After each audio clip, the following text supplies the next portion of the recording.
back to Sledgehammer Horror, guys. I am Ken Sledge. I'm Ashley Sledge. And let's talk horror. Today we are joined by a new friend and an old friend that we love so much. So over here we have from My Killer Podcast, we have Mel. How you doing today? Hi, I'm great. So nice to be here. Thank you so much. I'm honored once again. Yeah, we're super excited you're here. Super glad to have you here. And down here, you guys know him just as well as I do. Best friend of the channel. We have Nick from the Lost River Drive-In. How you been, buddy? I'm good. How are you? We are awesome. I'm so glad to be able to work with you again. Now, before we actually get started here, I do want to tell everybody that's coming into the chats right now, if you have not subscribed to these two wonderful people, their links are down here in the description. So make sure you're subscribing to them and what they do. Now, as always, we want to start this off on a positive note. Mel, what can you tell everybody about My Killer Podcast that hasn't checked you out yet? You can find me on YouTube, Instagram, Twitter, TikTok. I'm pretty much everywhere. I'm a BlueTuber. I do a physical media channel, mostly horror. So if you're into that kind of thing, check me out.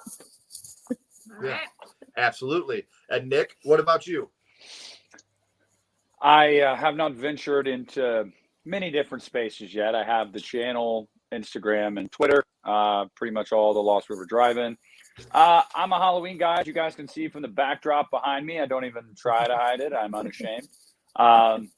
So I talk a lot about Halloween. That's kind of what started my channel, but it's mainly horror, all encompassing. I even do some, things I'm passionate about randomly, like Spider-Man. I was very hyped about that, so I covered that extensively. So I am unashamed. But yeah, that's where you can find me, the Lost River Drive-In. Awesome. And I can say, now that Ashley and I finally were able to go and see Spider-Man, yeah, finally, that shit was fire. I loved and we loved it. Yeah, it was so good. There's a strong possibility that I did not leave that theater with a dry eye. So I was a very big fan of that film. No spoilers, obviously. We don't spoil anything until physical media. But if you haven't seen it yet, you're lame like me and Ashley, make sure you check it out. It's such a wonderful film. Now, before we get started... Funny that you say that. I don't mean to interrupt. It's funny that you say that because I got a shirt in the mail yesterday, and I thought about wearing it on the stream. But let's just say the shirt is a very spoilery Spider-Man No Way Home shirt, so I didn't wear it. Please tell me, is that shirt also a meme? No, it's very similar to the meme, but it's actual it's like it's cool. I'll show it to you. Yeah, cool. Now I want to catch up on the chat real quick before we start. Hey, Rudy, thank you so much. Rudy. We appreciate it. Really means a lot. Happy New Year. Happy New Year. Rudy, have a wonderful time tonight, my friend. Yes. Yeah, Rudy's got a date. Here. Yep, Rudy's got a date tonight. So let's go, Rudy. Yeah. Yay, Rudy. I hope that you're treated like a king tonight, my friend. You deserve it. So real quick, catching up on the chat. Charles is here. What's up, Charles? And then we got John and J Dev. What's up, gentlemen? Hey, guys. Is it Tyrese Daniels, Anaconda, Antonis? What's up, buddy? Nice that you can come out and join us. Ain't No Butterflies. How you doing? Tim Talks Talkies. I agree. Mel is so great. Hello. Hi, Tim. Thank you. I love movies and Marsh. Chris Marshall's here. More OGs right from the beginning of time. Hi, everybody. And then, here we go. John. Thank you, buddy. We appreciate you so much. It means a lot to us. Ken from Mid-Level Media. What's going on, buddy? So Hi, for those of you that are new to the drive, or to the live, what we're going to be doing tonight is our top 10 horror movies of 2021. I will start us with honorable mentions. Mel or Nick, do either one of you have any honorable mentions? I do. I have two. Okay, so do we. I don't know. Do you? I do. Okay. Yep. And we are going to go down the list from there. Something I want to say that I say at the top of every single one. I don't know her list. She doesn't know my list, and we don't know their list. So we're very excited for you guys to come along for this ride with us and learn everybody's list. Mika, how you doing? Hi, Mika. Hey, girl. Thank you for joining us. We appreciate you. So start with honorable mentions. I will start us off there. My honorable mentions are Halloween Kills and Candyman 2021. Now, hear me out for a second. I think that Halloween Kills is going to either skyrocket up this list or completely fall off it with the release of Halloween Ends. I want to leave an open mind. We did get the Blu-ray. We did see the alternate ending, and I did love it. So I thought that was cool. It explained a little bit more there at the end, which was really cool. Mm-hmm. And Candyman 2021. Now, I'm going to say the same thing right now that I said before. I think Candyman 2021 is a fucking awful horror movie. But I think Candyman 2021 is a fantastic film. So I didn't like it as a horror movie, but obviously we bought it. We watched it a couple times. It grew on us. Just as Halloween. If Halloween Kills wouldn't have made this list the first time I watched it, but yeah, I think we watched it like 3 times. we watched it 3 times, and every time I watched Halloween Kills, I liked it more and more and more. So those are my honorable mentions. And I do got to say real quick, Nick just canceled Ken. Haha, Nick's reaction. Trust me, I was trying to hold it together as I was watching Nick's reaction. So, Kim knew damn well. Kim knew damn well what he was doing. I'm gonna be honest with you. I was like, maybe I should put Halloween Kills on the list for Nick, and then I was like, you know what? Fuck Nick. This is my list. I love you, Nick, but I gotta have it as an honorable mention, man. It's all good. Oh, Parker. No, don't go. What about you, my love? What are your honorable mentions? So I have 2. Spiral is one of them. I thought Spiral was pretty entertaining. It had some good kills. And I think Chris Rock did a pretty good job. His humor in it it worked, I thought, for the film. Yeah. And then another one is Wrong Turn.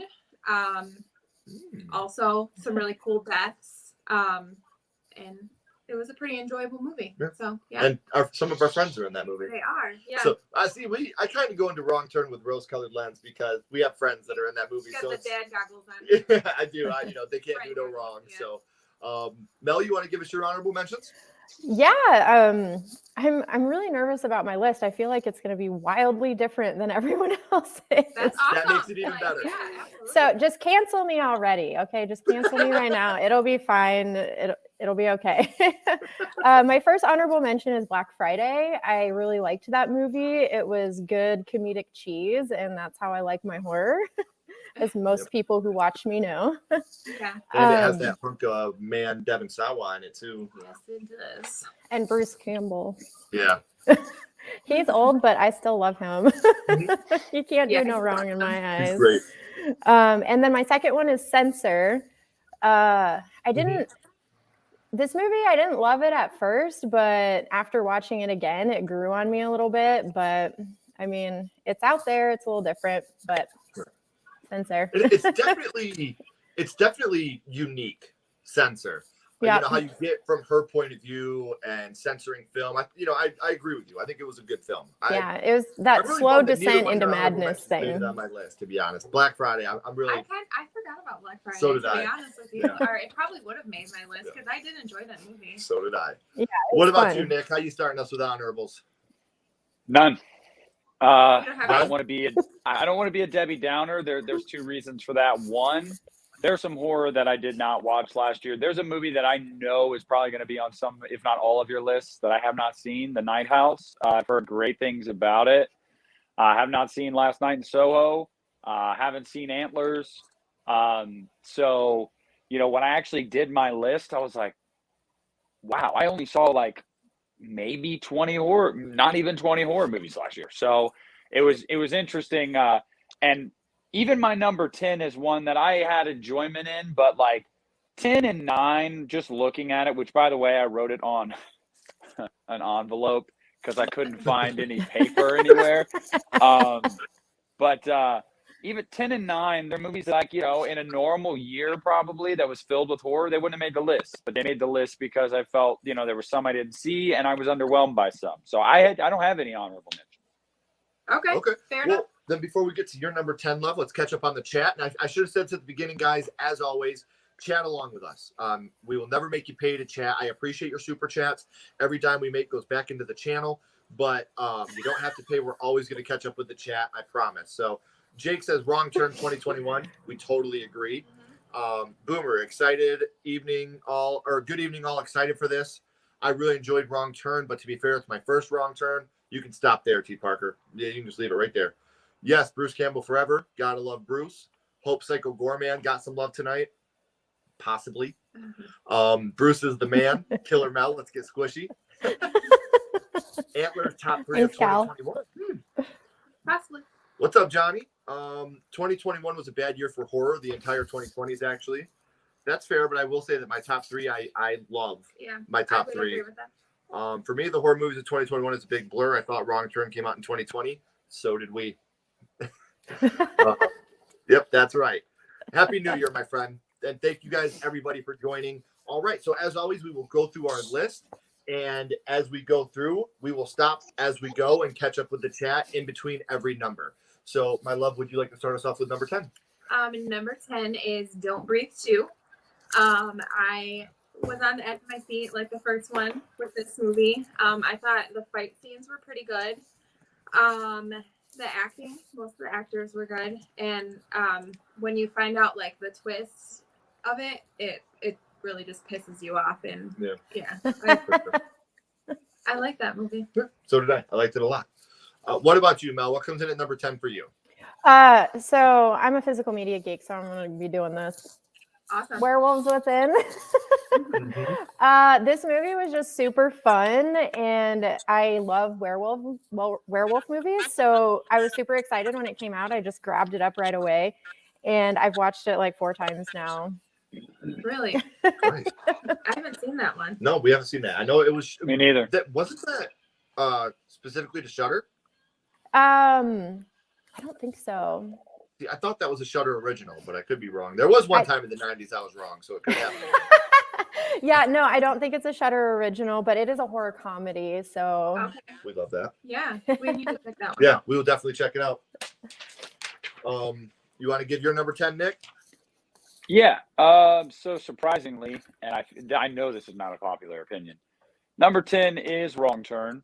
And I say that because I kind of went into it as someone that was completely burnt out on the Wrong Turn movies. I thought they got to the point of like ridiculously like basically softcore porn, just disgust. I mean, it was just bad. They just were bad. And although the intentions and the origins of some of these characters aren't the same, even though it's like a reboot, you know what I mean? The cannibals and whatnot. I thought it was cool. I thought it was fun. I thought that the kills were cool. I thought the acting was good. And I thought that maybe it should have been named something different, but I enjoyed it. Mm-hmm. It was also filmed where I used to live in Claremont County, Ohio. I lived over in Claremont County for 10 years of my life. So I in Hocking Hills, they filmed a lot in those the forests and whatnot there. So I was very familiar with the places they were. I was like, oh my God, I know exactly where that's at. So it was cool. See, and I'm with you. I wish instead of going with the Wrong Turn title, they would have just left it as The Foundation, because that was the original title, was just The Foundation.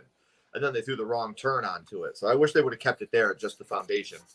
Yeah. I heard that one would have made a really good standalone movie. Oh, Yeah. for sure. My number 10 has not been talked about yet, and it is Benny Loves You.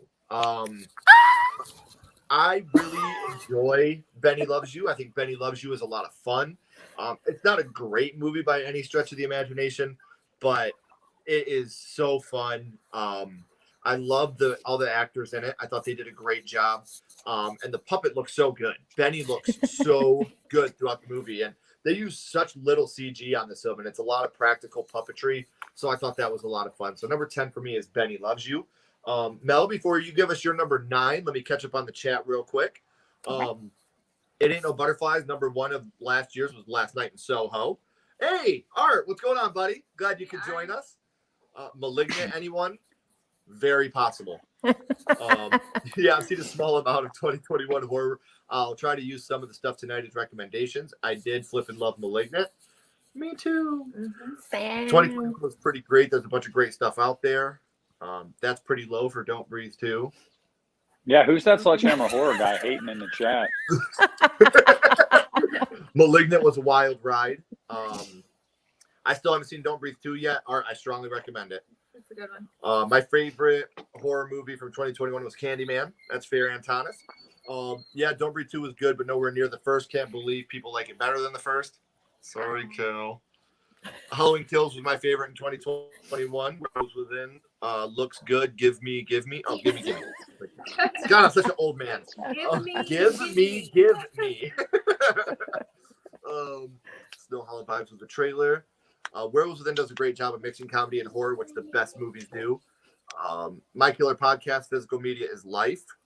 Rock on, we all agree. Just watch all the Wrong Turns this year. I'd only seen the first, but I enjoy the series. All but 6 was actually good. Gets hate. Haven't seen the new one though. I really did like the new one. I agree about the Wrong Turn franchise. Definitely like the new film. Sator. Okay, I'm gonna say this now. Okay, and I'm sorry that I'm a cheater. Okay, Fear Street 6066 is T. Parker's. Fear Street's on my list as the whole trilogy. I did not separate the films from mine. If any of you did and you have them on here, that's fine. For me, I counted the Fear Street as one trilogy, as one long film. Yeah, I did not. So I'm sorry. I missed the Benny one. Benny Loves You. Check it out. It's a lot of fun. And the guy, he wrote it, directed it, edited it, produced it. He did everything. He's fucking phenomenal. It was a passion project for him, I think. It really was. He worked his ass off on it. Wrong Turn was my number 1 this year and a huge surprise. And I see the Wrong Turn title. I was going to Run for the Hills, but Lockdown new releases gave it a chance. Killer Mel's number 1 pick is Candyman. Ooh, we got a guess in here. Candyman was my fave. Spiral was all right. Expected more. Hey, what's up, Daniel? Watching Tragedy Macbeth. Hey, I hope you have a great time tonight, man. And I hope you have a great time when you catch it on the replay. So, Mel, you want to start us off with your number 9? I will. Just so you know, I went back and forth on Benny Loves You. That was on my list, and then I took it off my list, and then somehow it just didn't end up even on my list. I don't know, but that one was a great one too. God. Sorry, that is really loud. Hold on one second. Okay. While we're waiting for Mel, I do want to take this moment to remind everybody, hit that subscribe button if you haven't already. I also have My Killer Podcast and the Lost River Drive-Ins in the description. If you haven't, click those links, subscribe to those channels. You are very much going to love what you see with these two. They work hard on what they do, and they're very proud of it, just as I'm very proud of what they do. So welcome back, Mel. Let's go to your number 9. And we're very I'm very unprofessional, as you can just tell. I'm so sorry. Oh, no, My you're number fine. 9 is Willy's Wonderland. Okay. Wild, ridiculous movie about animatronics. I don't know if anybody's familiar with Chuck E. Cheese, but I definitely got Chuck E. Cheese vibes from this. Five Nights at Freddy's. Five Nights at Freddy's for sure. Yeah. It gets a little bit of hate because Nicolas Cage doesn't say a word throughout like the whole thing, but I found that kind of awesome. Yeah. Yeah. But Nicolas Cage this whole way through this movie. Yeah. Yep. He did good. Yeah. So there may be a chance we talk about Willy's Wonderland again. Maybe. Possibly. So you want to give us your number 9, Nick? Yeah, so surprisingly, and I don't know if I'll see this on anybody else's list, but number 9 for me is Paranormal Activity Next of Kin. And I should preface by saying that I felt like this movie did not feel like a Paranormal Activity movie. It definitely didn't. The setting, the cinematography looked a little too good for just a found footage movie. Having said that, though, I thought that it was actually a pretty effectively told ghost story. I thought that it was cool. I really could have used more. This is one thing I always have a complaint about with the Paranormal Activity movies is you don't get like this big payoff till the last 2 minutes in every movie. And even then in this movie, the payoff's really kind of a bummer, but I enjoyed the ride there. So yeah, I'll go with Next of Kin at number 9. Fair enough. Number 9 for me, from the Book of Saw, we have Spiral. The big thing that held this movie back for me, I do enjoy this movie. The big thing that held it back for me, I knew the twist, 20 minutes into the film. And this is the first Saw movie that I ever really knew the twist right away. Mm-hmm. And that bummed me out. But that being said, like you were saying, Chris Rock's comedy landed, talking about, well, how come Forrest Gump ain't got no sequel, and shit like that. Yeah. Samuel L. Jackson was fucking phenomenal in this film. So yeah, number 9 for me, Spiral from the Book of Saw. Okay. What about you, my love? All right, so I really wish this one was on my list a little farther down, but it's Halloween Kills as number 9. I didn't hate it by any stretch of the imagination, and Michael's my dude. Like, I love all the Halloween movies, mostly. But I don't know. I think that waiting a year and being super excited, like, and having to wait that extra year, I had this huge expectation for it. Yeah. And, like, I hated the ending. I didn't like the ending at all. Right. But other than that, it's a good movie. We've watched it a few different times. And honestly, every time I watch it, I like it more. Yeah, absolutely. Yeah. And Carmela McNeil is my girl. Yeah, she played the naughty nurse in there. And I think that when Halloween End comes out, I think that I might have a different opinion on this, and I'll probably like it better. Yeah, or hate it. That's how I feel. I think we're gonna. I don't think I'll hate it. I don't think so. I'm hoping not. Anyway. So before we get into our number 8, we'll catch up on the chat again. Benny is an amazing movie. I agree. Malignant, still waiting for the Blu-ray release at number 9 for T. Parker. Halloween Kills was number 2 for me, then Candyman, then Malignant, Fear Street. I can't think of any other horrors that I saw this year. We'll help you out. Saw some good ones. If you watch Mel saying Candyman behind her number 1 is funny as fuck. Fear Street was my favorite from this year for sure. So glad you guys are back with another top 10 every week. And my little brother's here, Donovan. Thank you, buddy, for coming in. My brother, I just want to make everybody known because I get a lot of shit on the channel and in my personal life because I'm very animated. I'm very vocal about being anti-cop. I know this has nothing to do with our stream or anything.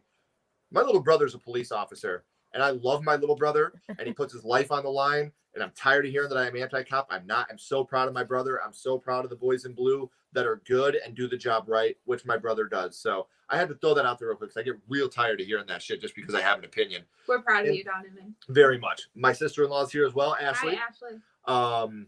Spiral was very underwhelming, but definitely top 10. Yeah, Ken, I think almost everybody could tell the twist in Spiral pretty early, unfortunately. That's why it wasn't high up for me. Hey, Wesley, my nephew's here. What's up, buddy? I forgot about Spiral. It would be top 10, but it was hit and miss. Better than most Saw movies. That's not a high bar. Wow. Was disappointed in Halloween Kills, hoping Halloween Ends redeems it. Same, Mika. Curious if we'll see Oxygen on any list. It's the newest Alexandra Aja film, and I really want a Blu-ray for it. Fingers crossed, even if I need to import it. Willy's Wonderland is my least favorite film of 2021. I expected a lot more, but I'm glad it has fans. My issue with Spiral is it didn't really have anything to do with Saw. And I do get that. Halloween Kills is a great film. Hated the hospital fake Michael. That part for me was just stupid, but that's a story for another day. Bacon, what's up, buddy? Bacon Pew Pew. Hello. Never got the vibe from you, Sledge. You are a good guy. Thank you. I appreciate that so much. But the other Sledge is much better. My brother Donovan is a wonderful man, and he protects the community every day. So that's the real Sledgehammer right there. So, Nick, you want to start us off with your number 9, buddy? 8. Or 8? Yep. Yeah. I'm a stupid idiot. So, again, Donovan. So, I've already heard you talk about this one, and number 8 is Spiral. Now, believe it or not, when I first saw the movie, I was kind of, I feel like I had enough enjoyment in it, but I left the theater and I was just kind of like, the movie just seemed very weirdly like paced and edited at times, just kind of all over the place. And then I watched it again at home probably about a month ago. I enjoyed it more. I actually did. But the thing I took away from it when I saw it in theaters and still feel this way is I think some of the traps are really cool. The finger trap is like badass. That's top notch. But yeah, I mean, the issues with it are the issues with it, but I think it's a good movie. And I think, Ken, I know you're a big Saw guy. Oh, Nick, we lost you there, buddy. I was getting a spam call and had to decline it. You're fine. But I think as a Saw guy, Ken, you will be happy to know that the next Saw movie is apparently going to take place between Saw 2 and Saw 3, and Tobin Bell is coming back. I would love it. I'm so excited to see it. Yeah, so that's my number 8. I enjoyed Spiral, but I'm very much hoping that they go back to Jigsaw, Tobin Bell. Not the movie Jigsaw. I hate that piece of shit, but John Kramer. Yep, me too. Actually, J-Dev says, I enjoyed Spiral less when I rewatched it. See, I'm with you. I liked it more because I went into it knowing what the twist was and just enjoying the art of it. Like, I love the tongue trap. I love the finger traps. I was just going to say the tongue trap was wild. That was like the first one in the movie, right? Sure. Yeah. I saw it in theater and I was like, oh, yeah, that's kind of what my reaction was. So my number 8 is a movie that doesn't get talked about very much, but I'm a big fan of it. I got sent the screener and we got to watch it early and I enjoyed it very much. And that's Dreamcatcher from 2021. It's a movie. It's a good slasher with I love the twist in this movie. It has a really good twist. And this is not the Stephen King Dreamcatcher. It has nothing to do with that. It's about a DJ that's a slasher. It has its flaws, but I had a lot of fun with it. And I love the twist. It tells you at the beginning what the twist is, and you just got to listen for it. So I really did enjoy Dreamcatcher, and I'm glad that I got the chance to watch that one. So you want to give us your number 8, my love? Yeah. The Conjuring, The Devil Made Me Do It is my number 8. I did like how it wasn't like another haunted house type movie like all the other ones. It's kind of more like investigational, and I like investigational type horror. That being said, there wasn't as many like jump scares, so it wasn't as scary, but nonetheless it did have some scary aspects to it, and I did enjoy it. I know it was in the trailer, but the part with her on the cliff and Ed's behind her like, Lorraine, like I was so on the edge of my seat at that point. I know she's going to be okay. Obviously. The top half of my list is going to piss some people off based off of what we've been hearing so far. So strap in, Ken. I can't wait. I'm super excited as well now. Right? You want to give us your number 8, Mel? Yeah, my number 8. So same as you, Ken. I put all my Fear Streets together into one because I wanted so many more options for the other ones, but Fear Street, they were great. I am a huge collector in the books and I loved the books when I was younger. So when they came out with this trilogy, I was over the moon excited about it and I loved it, every single movie. So that is my number 8. And I've already spoiled the fact it's on my list, but I agree with you. Fear Street was done very well. And it was fun. It was very fun. But we'll talk about that in a minute. First, let's catch up on the chat. Spiral had my expectations high from talks about making it, so I think that hurt it. I can see that. I enjoyed Spiral less when I already said that. I'm a stupid idiot. I'm not a huge Saw guy, but I really enjoyed Spiral. I've heard that from a lot of people that aren't huge Saw fans. So I mean that's a good thing. Saw 3 is the best. We don't have to count 1 and 2. Oh, I read that. Saw 1, 2, and 3 are the best. So this is good, and Jigsaw was cool. I haven't seen this yet, T. Parker, and from what I'm hearing from everybody, I need to watch this. Number 8, Resident Evil, Welcome to Raccoon City. I'll defend this movie till the end. It's so fun and a love letter to the original games. I hate how toxic fans bullied. See, that's bullshit, man. Like, don't be that guy. Don't be that guy. That's so lame. Or woman, sorry. Oh. Not only guys are toxic. Ashley, I have so many movies I still haven't watched. I wish I had more time to sit down and enjoy. I get it. Ashley, my sister, is very, very busy lady too. Jigsaw isn't that bad, flawed, yes, but I don't hate it like everyone else seems to, like Ken and Nick. Nick might not realize I'm a Saw fanatic after Scream, especially Scream 2. Wasn't the biggest fan of Spiral. I think the franchise depends a lot on gore, especially in the later films. First 2 are solid. See, for me, it's always dependent on Tobin Bell. Tobin Bell carried those movies. Whether he was in the movie for 10 minutes or an hour's worth of screen time, every time you saw Jigsaw, you got excited. So stop hating on Saw, Kenny, or I'll lay the smack down on you. Take you down, Ken. Take you down Rudy Poo Boulevard. Want to see Fear Street so bad. So do I. I would love to see the physical release. Conjuring 3 was good, but I wish it was a spin-off one with them because The Conjuring brought a certain expectation of scares. As a story of love between Ed and Lorraine, it's great. God damn, I can't read. The Conjuring was fun watch. Loved the whole store. Can't wait for the next one. We can't either. Yep. Conjuring 3 was pretty good. I felt like it wasn't as good as the previous 2, though. Bacon says, hi, my killer podcast. I really liked Resident Evil. Hi, Bacon. Pew, pew. Bacon pew pew. I love that. Well, besides the Leon character. Don't be that guy or woman. Hey, yeah, that definitely should be a tagline. Nick, you can never please us with what they love. Oh, yeah, for sure. Tobin Bell didn't carry Saw. Oh, damn. You went away. He was busy laying on the floor. I see what you did there, you son of a bitch. Take Tobin Bell. I would not go near any Saw movie. Yeah, for sure. Some of my favorites here were Saint Maud, was intense, and Malignant. It's not the movies themselves, but Waxwork Records released Fear Street trilogy score on vinyl. Oh, nice. Well, we are up to number 7, and that will be me starting number 7. Been talked about already, but Willy's Wonderland.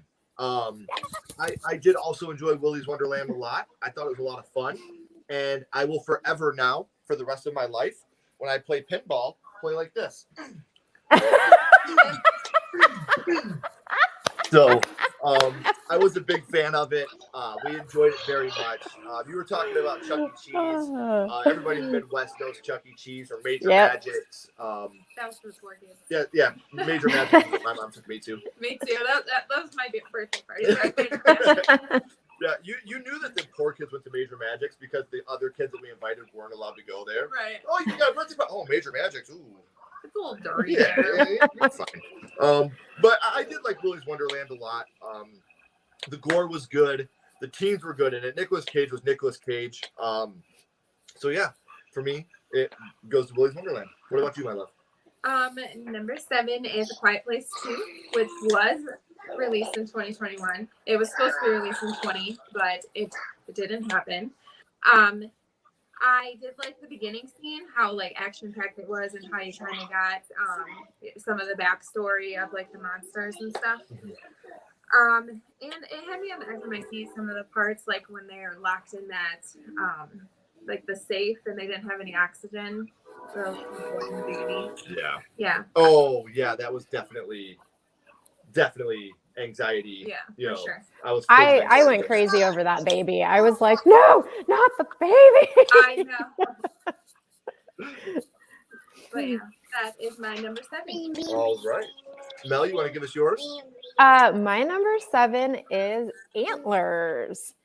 So I was on the fence about this one because I don't do well with child abuse in movies. So I decided to stream it before I bought it, and I streamed it and I loved it. There is some child abuse stuff in there, but they don't exploit it, so that's nice. But yeah, it was a good release, and it was a very entertaining movie.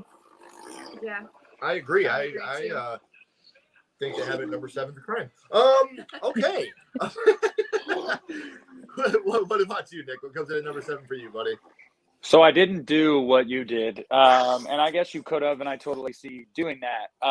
But I parsed them out. Number 7 is Fear Street 78. And a lot of people, this is their favorite Fear Street. And I mean, we'll get to that, but I thought Fear Street 78 was really cool. I thought that, the whole, I don't know, very Camp Crystal Lake 80s slasher vibe was just awesome. Oh, yeah. But my God, this could have been like top 3 for me. I feel like if we would have had a more reliance on practical effects and not some pretty bad CGI. The kill I think of that just, oh man, it's the kill in it's like the first kill before the dude gets like the sack on his head and he turns around and like kills his buddy or whatever. The CGI on that is so bad. Every time I watch it, I'm like, oh dear God. But I mean, aside from that, I think it's really fun. I think it's cool. It's got likable characters. I really enjoyed it. So that'll be number 7 for me. Awesome. So that's everybody did number 7. Let's catch up on the chat real quick. Fear Street 7895 made my top 10 of the year, 97. Do not check into the SmackDown Hotel. Yeah, we definitely had Jabroni Boulevard and lay at the SmackDown. Hey, as a play, yeah, exactly. Pinball Wizard. Ted Bundy, American Boogeyman was awesome retelling of the Bundy story, giving him a slasher type of element. I don't think we caught that one. We seen the Incredibly Wicked, Vile, and I got to see Zac Efron's butt, and I liked it very much. So that's what the movie was called.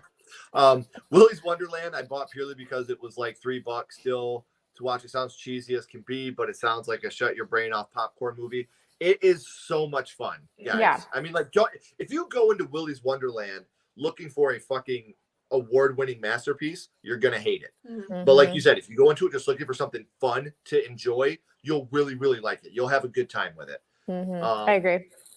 Nay, yo, what's up, guys? I hope I don't see wrong turn on that list. You're not gonna like me in a minute. Oh, this is where I canceled you for having antler solo. T. Parker, The Conjuring 3. It has the best opening sequence and the best cinematography in the franchise. It's the weakest Conjuring film, but still an awesome. Yeah, I agree. I did like it a lot. Black Friday has been mentioned once, maybe mentioned again.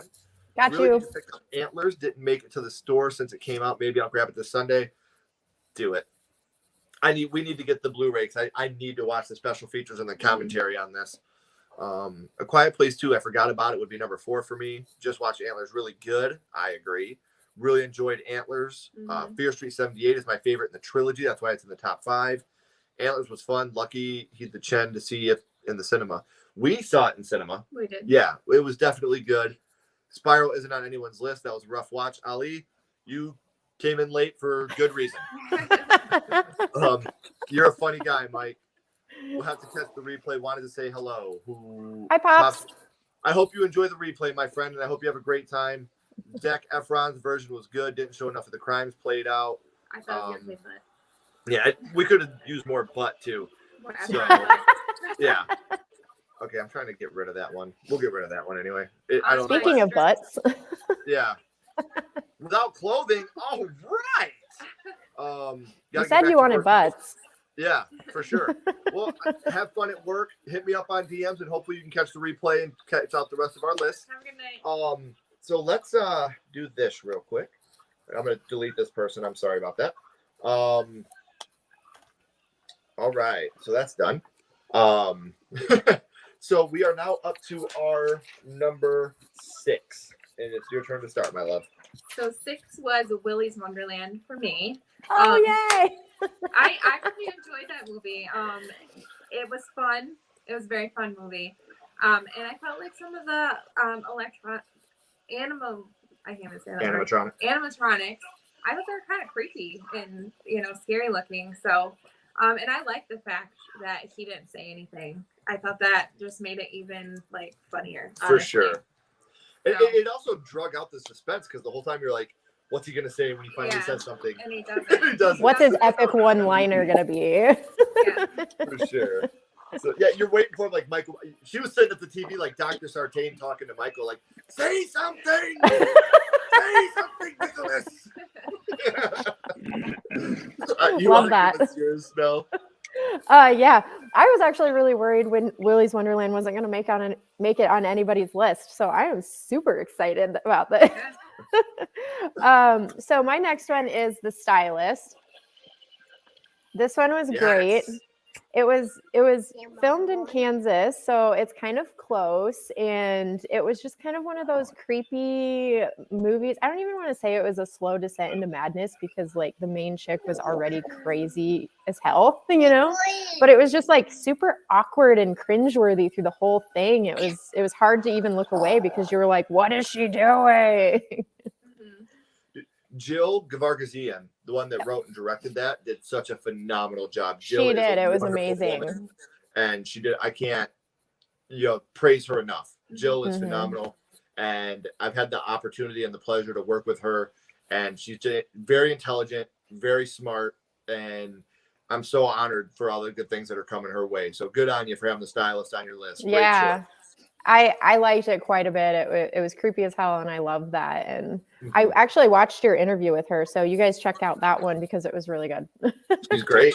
She's great. What about you, Nick? You want to give us yours? Number 6 is not a popular opinion. Fear Street 1994. And I don't know, maybe it's because I am a 90s kid, so that I guess I just identified with the 90s more, although I will say they didn't do as good of a job with the nostalgia as 78 did. But it's the bread slicer kill. That was the moment that I realized, okay, this kicks ass. I just had so much fun with this movie. And My wife hated it. I mean, hated it. She only watched that one with me. She's like, yeah, I read the books or whatever. And I was like, all right, we'll watch the first one. And she fell asleep near the end. And then the next day, I was like, why'd you fall asleep? She's like, because I hated it. It sucked. I don't want to watch the other one. I'm like, all right, whatever. But I really liked it. And I thought that it was, although it definitely has flaws, man, that movie was fun. But that bread slicer kill happened. And I'm like, yeah, all right. Yeah. So, yeah, that's number 6. Awesome. Number 6 for me has been talked about, and Ali, I'm so sorry, but it is Wrong Turn 2021. I did like this movie a lot. I didn't like any of the other Wrong Turns. The first one was decent enough, and number 2 had Henry Rollins, Black Flag, dig it, but I love this one. I love the overkill at the ending. I'm not going to go into detail. I love the burning out of the eyeballs. I thought that was great. I love the absolute lack of sexual assault that you get to see. And Damien Maffei, Chaney Morrow, good friends of mine, are in the film. So, like I said, you got rose-covered glasses. I got dad goggles on when I watch it. You know, those are my good friends, and I get to watch them just absolutely tear it up in a film that I did enjoy as well. So, you know, getting to watch my friends and how proud I am of them for how good they're doing. And it was really easy to put this movie on my list this high. So, number 6 for me is Wrong Turn. So, before we get back, let's go into the chat real quick. I'm glad I'm not the only one getting these spammers. Yeah, I don't know why. I don't ever look at that stuff. Spiral, really? Oh, you guys still rule. Thank you. The spam. All the talk of Willie's, but I hear Ghostland is amazing. I've never seen Ghostland. It's not. Nicolas Cage did a great 360 in the past few years. Love his new movies. Hey, I still love Con Air. And No One Move or the Bunny Dies. Con Air was awesome. I love Con Air. It's so good. I'm not being ironic. I love Con Air. Man. Like, it's such a good movie. 6, Candyman 2021. It's a better artsy film than a horror film, but it's incredibly well made and acted and directed as well. I completely agree. That's fair. We still got Strip Without Clothing on here. Damn it. Go away. I mean, we might as well do it then, you know. We might as well. Hey, guys, going to bed. Speak to you soon. Thank you so much for coming on and hanging out with us. Hopefully, you catch the replay. If not, we appreciate you. I would agree Wrong Turn would have been better being called The Foundation. The title would scare off most people. Yeah, and I agree with you. What's up, buddy? Here's the backbone to Sledgehammer Horror. If you guys didn't know, William Brayman, he makes the thumbnails, he makes the intros, the outros. That's the background of Sledgehammer, or the backbone of Sledgehammer Horror right there. He is the fucking man. I love Con Air. Con Air, Nicolas Cage's best movie. I won't hear otherwise. Bill! That's the only way I hear that, by the way. That's the only one who can say that. Why all of a sudden am I thinking we need a Nick Cage and Bruce Campbell buddies in an Evil Dead zombie movie type movie? Well, because the world would explode and end because nothing else could be made that's any better. So that's why we can't do that, Cal. I'd never watch anything else either. So now we are up to number 5, and that would be Mel starting us. Oh, well, we already talked about it. A Quiet Place 2. The first one was just okay for me. It was entertaining and I liked it all right. But when I saw the second one blew the first one away. That beginning part, I wanted all of that. I wanted to see all of what happened in the beginning. Yeah. But just the way the movie progressed, it was great. It was practically a silent film. I mean, I've never been so entertained by not hearing anything before in my life. It was great. Yeah. I do think that the opening of A Quiet Place 2, bringing John Krasinski back for that little flashback was so cool. Yeah. It was fun. Yeah, we love John Krasinski. Amazing. Yeah. Me and her, when we're sitting across the room, we do the office type high five with each other all the time. I love it. We do our... We've rewatched The Office so many times. We do our Jim and Pam all the time. I waited on The Office for so long because I was like, that's not my type of show. And then I watched it way later and I was like, I love this. That was me too. I want to give it a chance because of what was the other Parks and Rec. Yeah. Parks and Rec all the way. Like, and then I watched it and I loved The Office. Yeah. Parks and Rec is still better. I do want to say that. Parks and Rec is still better than The Office, but that's the only way I ever got her to watch The Office. I was like, it's kind of like Parks and Rec. She was like, I'll be the judge of that. Yeah. We did. It's the subtle humor in that show that gets it. Yeah. For sure. All right, Nick, my friend, you want to give us your number 5? Well, let's talk about John Krasinski in The Office. You know, we love The Office here too. She actually got me into it. I had never seen it until her, and this past Christmas, actually, we always get each other like Office themed gifts. Like she got me a World's Best Boss mug that I have on my desk at work, and Nice. this year I got her the little Jim's teapot where he gave to Pam. Got her a keychain of that. So. But anyway, Awesome. It leads into what I'm about to say as well, because number 5 is A Quiet Place Part 2. And this is interesting because I saw the first movie in theaters. I freaking loved it. I couldn't wait for it. And I didn't see the second one in theaters, and I really don't have a reason why. I just didn't. And man, Ken's going to hate me for this, but I think this is absolutely better than the first movie. I think it's more suspenseful. I think it's the more open world aspect of it adds more to, I just feel like it adds more to the experience. The scene you guys were talking about when they're about to run out of oxygen, I'm like, are you fucking kidding me? Like, there's a baby in here right now. Like, no way this is going to happen. Yeah, it's fantastic. It's fantastic. When that movie ended, I was like bummed that the next one they announced is like kind of like a spinoff in the same universe and not a direct continuation, because I was like, I want to see what happens. Like, this is awesome. Like, I want to keep this going. So we'll see how that shakes out. But yeah, Quiet Place Part 2. Okay. All right. A movie that did not make my list. Number 5 for me, because I'm a big fat cheater, pumpkin eater. Fear Street, the trilogy. I loved it. And I'm going to be honest with you, if I did have to break them up into pieces, the last one would have been my favorite. 1666 tied into the 1994. The acting was phenomenal. The writing was phenomenal. I'm a big witch fan. So a lot of what that did, it just did it right. It did it fun. Reminded me of being a kid. So I definitely am very happy that I got to watch that. And we were so lucky to be able to watch 1666 a couple days before the actual release.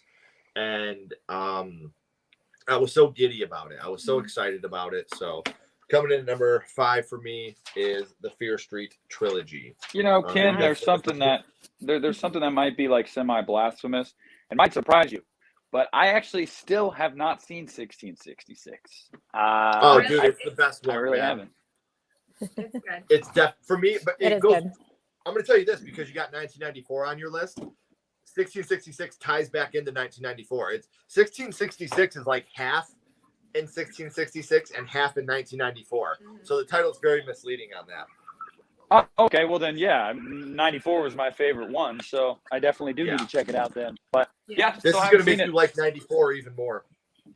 Okay, all right. Well, yeah, it was more about just getting around to doing it because my wife didn't like the first one, so it was like, okay, well then I have to watch it by myself, and I have no problem watching movies by myself. Don't get me wrong, I go to the movies by myself all the time. But and it sounds sad, whatever, I don't care. But I just need to get around to doing it. No, she gives me shit about it all the time. She's like, I just think it's weird. I'm like, I went to Spider-Man No Way Home by myself and definitely shed tears as a grown-ass man by myself. That absolutely happened. So, you know. Going to the movie by myself is a bucket list, so don't feel bad about that. Right. Like, I want to do that for once in my life. Just be like, nope, nobody comes with me. I go by myself. Yeah. I get all. You can't judge me. No one can judge. Like the strangers can judge me, but I don't give a shit about you. But like people that I know, you can't judge me. You're not gonna be there to judge me. Does she look at you when sad stuff comes on? Like, is he gonna cry? I saw No Time to Die in theaters, and it gave me some reactions, and then I got it for Christmas, and she was like on the couch the other night. I watched it for the second time, and the ending still made me very emotional, like in the theater, and she kept looking over at me, like during the ending sequence. She just kept looking over, and I'm like what? Like, yeah, I'm like, what? Like, leave me alone. Yeah. No, I mean, I wasn't ashamed. I'm like, this is very emotional. Like, leave me alone. Don't give me shit. Yeah. But yeah, she does that. The best thing that just happened is Nick was like, I don't care. Strangers can judge me, whatever. I don't care. What he doesn't know is when he leaves the theater and he's driving home, the people pull up next to him like, look, that's that guy that was crying. Tape him, film him. That's him. He's the crying guy. No, Ken, if there's if a meme out there somewhere. If people that are driving are judging me, they're judging me because of my bumper stickers. I'll just say that. I haven't shown you the back of my car, but it ruffles some feathers. That's awesome. I'm sure it does. I'll send you I Yeah. want pictures to see those sometime. bumper stickers now. Yeah. All right. You got to tell us when the stream's over what they are. Oh, I will. All right. You want to give us your number 5? Yeah. My number 5 is Fear Street 1994. I split them up, unlike the cheater over here. I'm just kidding. I liked all 3 of them. But I guess this one was my least favorite one. It did have some Scream vibes to it for sure. Oh yeah. It was a fun slasher. And there was a lot of cool kills in it. So I really enjoyed all 3 of them. Cool. Yeah, I agree. I had a blast with all 3 of them. So now we're going to catch up on the chat real quick before we go into number 4. But I don't know what you agree with me on, Mika, but I love you, and I need to hear that more often. Oh, no. Them naming it Wrong Turn actually scared more people in. Yes. Nicolas Cage might be one of the worst parts of Con Air. I agree. Nathan's here. What's up, buddy? Hey, better late than never, my friend. I'm glad you're here. Best horror 2021 Chucky show and Dexter New Blood.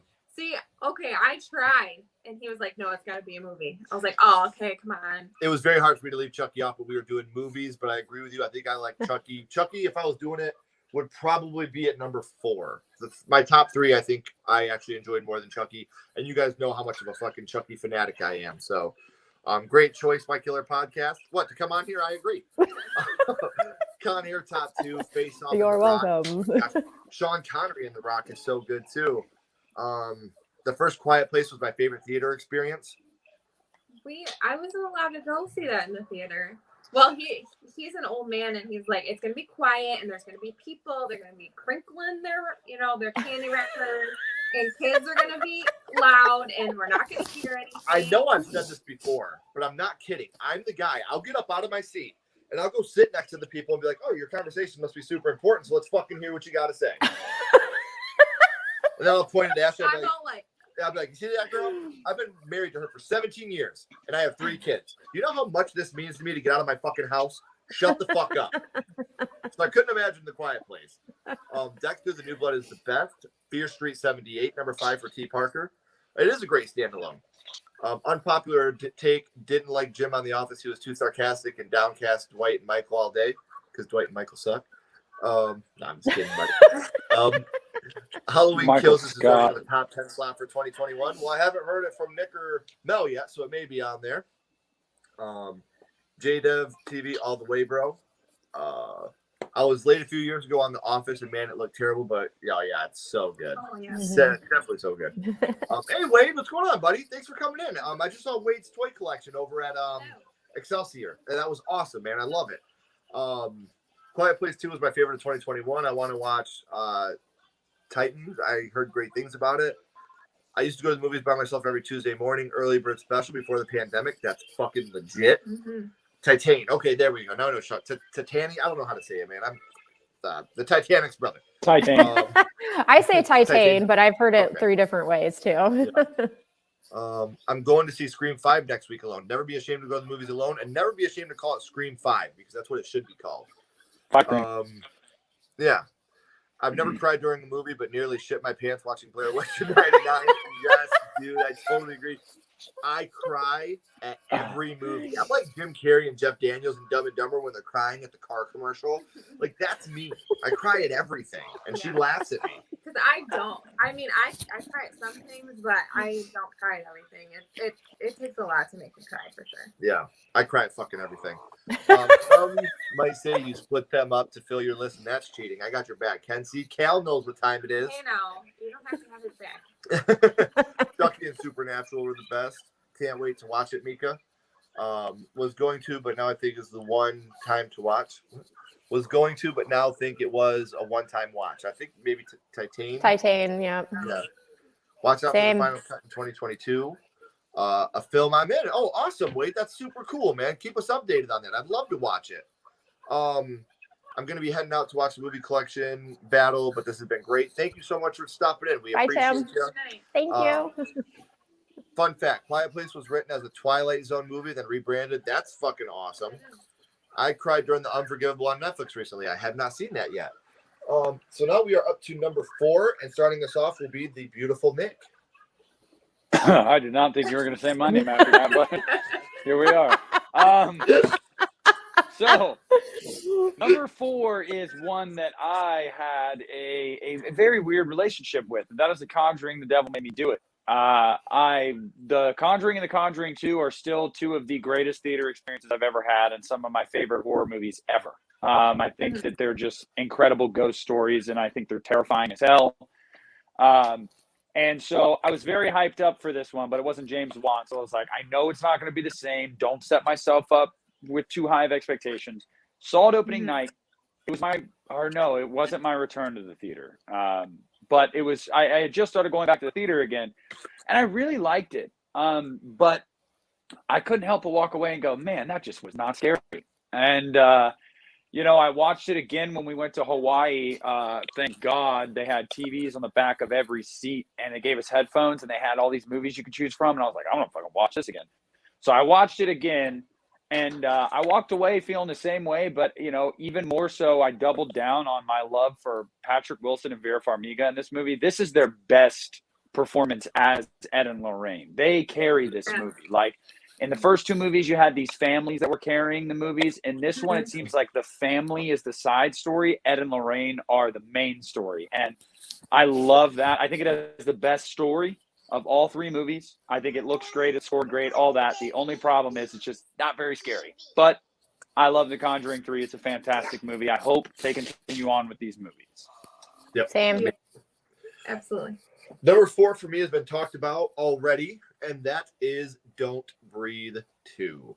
I love Don't Breathe 2. I had such a great time with it.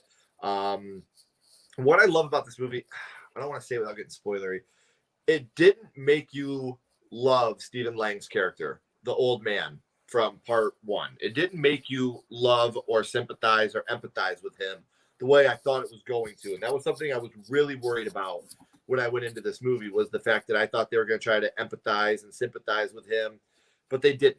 They did it the right way. And I love this movie so much. The effects looked really good. The story was great. The ending was beautiful. So I got to go number 4 for me, Don't Breathe 2. What about Ken, you? I just want to say really quick to all you guys, just so you know, I'm currently changing a poopy diaper, but I still have my AirPods in, so keep talking. I will still be a part of it, but I just figured you guys didn't want to see this, so, Yeah, Did Brooke Dad get drunk things. or what? No, she works on Thursday nights, and normally... I thought you were changing her diaper. No, God, no. No, I wouldn't do that. But yeah, I just wanted to let you know, if you're like, where'd he go? I'm still here. Okay. 4, we're on 4, right? Yes, ma'am. Is Fear Street 78. Okay. I really like Sadie Sink. I think she's a good actor. And then the Tiny, once he becomes possessed, like, he's scary as hell. Yeah, when he becomes like the slasher. Yeah. Oh yeah.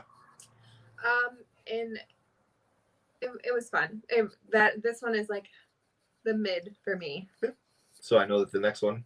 You obviously know what the next one is. What about you, Mel? What comes in at number 4 for you? Number 4 is it's such a favorite movie of mine. I love it so much, but it was Jacob's Wife. Did you guys see this one? Oh Barbara my God, Crampton. it was so good. I went into this movie with absolutely no expectations. I didn't see anything about it. I wasn't really sure about it. I was like, I'll just pick it up. It looks kind of interesting. And then when I hit that credits, I was like, this movie is like one of my favorites of all time now. It was so fun. It was unexpected the way that it ended and what happened during the movie. And I love that her husband just stood by her, even though he was a man of God. I was like, damn, yes, I love this. It was just fun, I can't agree more. We love Jacob's Wife. Loved it. So Barbara Crampton. Barbara Crampton's amazing. Amazing. So Sir Poops a lot. You want to give us your number 4?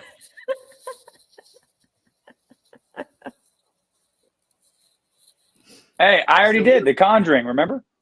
Oh, you started us. Yeah, I started. I'll catch up on the chat while you're elbow deep. Oh, no, I mean, I'm still here. I'm just washing my hands really quick because that was pretty nasty, but, you know. You're good, brother. Hi, Maya. We had our little back and forth real quick. Maya, Ken, yeah. J-Dub, you are beautiful, and I love you so much. Thank you, buddy. That means so much to us. You. Nick certainly is beautiful. Great line. Ken, you're all beautiful. Thank you. Don't Breathe too. T. Parker, I like the way you think. We were on number 4, Maya. I was mad at James Wan for not doing the third Conjuring until I saw Malignant. Everybody's talking about Malignant, man. I know. I don't know what's going on with that. That's crazy. Agree about the Conjuring 3, not scary, but great. Why is it doing that? I don't. I guess my phone was thrown in the bathtub. Addition to the franchise. What's the word on Terrifier 2? Will we see it this year? Yes, we will. As far as David Howard Thornton has heard, we're still getting a release around July, August. So let's keep our fingers crossed on that. Don't Breathe 2. I still have to watch it. Please do. Oh, I'm sorry, Maya. You already knew. That was my problem with it. They made him weak for sympathy in his journey, while the first one, he was unstoppable. I'm watching Scream right now, the best horror of 96. Best of 96 and 97. Agreed, boys. Watched Scream the other night. You all rock. Love Scream. I want to say this real quick. I didn't say it at the beginning, but Monday is our next live stream. We're doing our top 10 most anticipated of 2022. And I hope you guys join us because your boy will be turning 36 on Monday. So happy birthday! So for my birthday, we wanted to do a stream, and what better than the most anticipated movies that I might not make it through because I'm old and senile and probably be pooping on myself and going to an old folks home. I wasn't able to see as many new horror movies as you Americans because, yeah, we don't have HBO Max, Paramount Plus. You sneaky Canadians, you. Thank you, and thank you very much. I appreciate you guys. So now we are up to number 3, and I'll be starting. I wasn't kidding. This is currently what I am up to. It's now time to get him to sleep. So, you know. You're good, man. You are totally multitasking. Good. I'm multitasking. Yeah. You got to do it when you got kids. I get it. Yeah.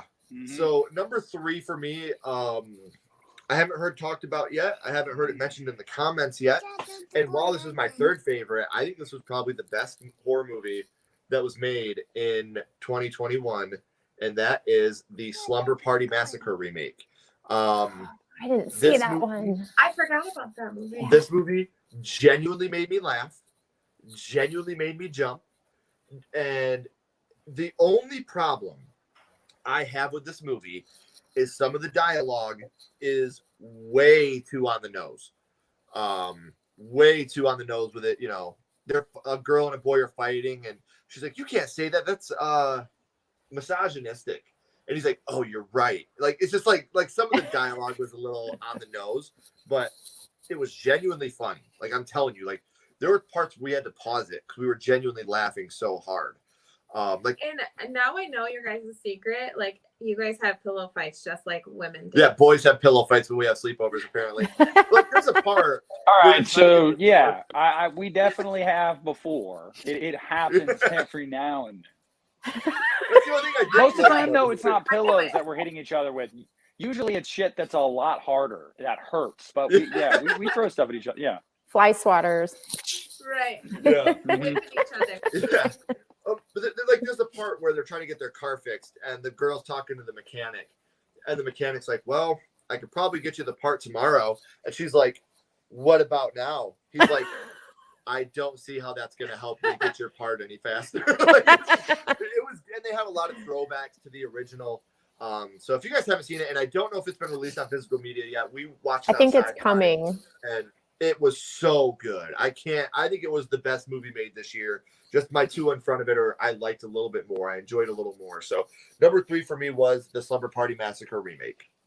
Okay. What about you? Your bronze medal. So I already talked about the other 2. My favorite. Number 3 for me is Fear Street 66. This was my favorite. I like. Well deserved. What? I said well deserved. Yeah, absolutely. I like how they tied it all in together. I think that what happened to Sarah Fear was super sad. And I like the backstory, learning about her. and I just like witch movies too. Yeah. Like that's my thing. So I really enjoyed that one. Mhm. It's my favorite. As did I. All right, Mel, you want to give us your number 3?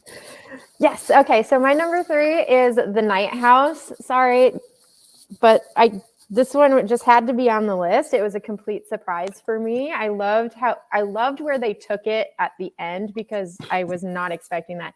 I thought almost all the way through this movie, I had it. I knew what was going on. I knew how it was going to end, and I was going to be just so upset about it. And the fact that it didn't end that way made me love it. Yeah. Right. And I will tell you this, the guy from The Night House loves his wife almost as much as I love you.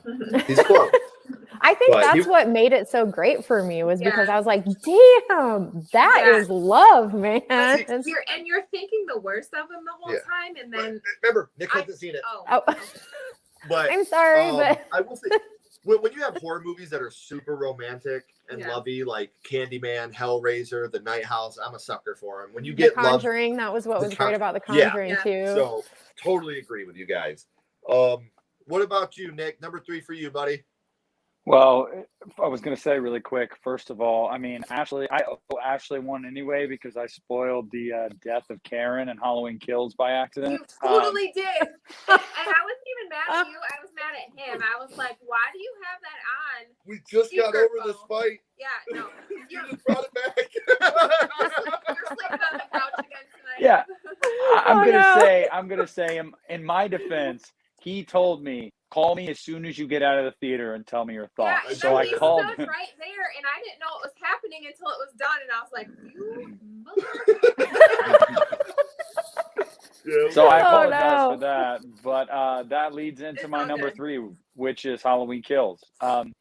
Now, look, it's by no stretch of the imagination is this movie going to win any type of award. But you know, and the dialogue and good portions of this movie is absolute dog shit. But the kills are awesome. Michael is awesome. I really like to see Andy Matichik take on a bigger role as Allison.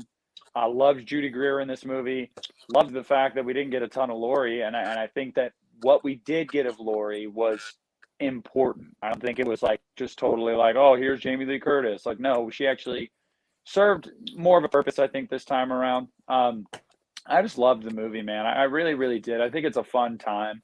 You know, rewatches have actually made it go up for me rather than down, whereas 2018 was a movie that went down for me rather than up when I watched it, because I felt like 2018 was just trying so hard to stroke 1978, whereas this one was like, yeah, there's nostalgia, but like they clearly go with their own tone and their own vibe in this movie, and I had a fun time with it. So very, very eagerly anticipating Halloween Ends. But yeah, that'll be my number 3 is Halloween Kills. Yeah. Awesome. So now before we get into our number 2s, we'll catch up on the chat. I love movies. I will join. Awesome. Thank you so much. What time? It'll be 8 o'clock again. We've been trying to do them at 9 o'clock, but these next 2 we have to do at 8. Then we'll be going back to our 9 o'clock schedule. We wanted to do the January 10th one at 8 o'clock. That way me and Ashley could spend the night together. So we still want to do a stream and be with you guys on my birthday, but we are also going to take a little bit of a break that night and spend some time together as husband and wife. So we're hoping. So Maya, yay, Ken, happy birthday. Thank you. I love you guys too. Collab with the baby. Yeah. Oh, trust me, that baby's growing up horror, man. Yeah. He's going to be the shit, just like his daddy. Did they release the Slumber remake on physical? Not yet, but I think that, Mel, did you say that they plan on it? I think it's coming, yeah. God, I can't wait. I'm pretty sure I saw it. Birthday, Ken. What's that? I'm pretty sure I saw it within the first 3 months of the year. It's coming.